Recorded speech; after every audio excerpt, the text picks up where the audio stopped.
అనుకున్నావు, నీ మొండి పట్టి విడని అంటున్నావు.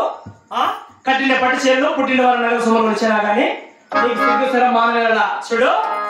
అయినా నిన్ను ఇక్కడ ఉంచుతాను అనుకున్నావు. రైట్ ఏ పనివాళ్ళు లేరు, ఒకరు లేరు, వాళ్ళు ఆదివాడు చూడు. నీకు కట్టిన పట్టు చీరలు పుట్టిన వారి నగర సుమలు వచ్చాను. అయినా నీకు ఏమాత్రమో నీ మొండి పట్టి అనుకుంటాను. బండిదాన గుండదాన గులాబీదాన ఏమాత్రం మానవా నువ్వు, ఏమాత్రం త్యాగం లేదు నీదు. సంసారం ఏదో పోతాది, చక్కదిద్దుకుంటావని ఎంతో ఓపిక చెప్పాను. అయినా ఏమాత్రం నీలో మార్పు రాలా.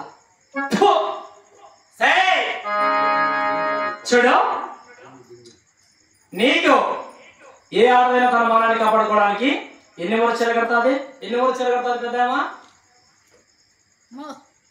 చెప్పు. సంసారంలో పెద్దదాన్ని కదా చెప్పు, ఎన్ని ఊరు చీర కడతాదా? నాకు తెలిసే కనుక తెలుసా తెలీదా? ఏం తెలీదా? అంతే. ఏ ఆడదైనా తన మానాన్ని కాపాడుకోవడానికి 16 ఊరు చీర కడతాది. కాలానుక్రమేణా వ్యాపారం కోసం 12 ఊరు చీర అయింది. అలాంటిది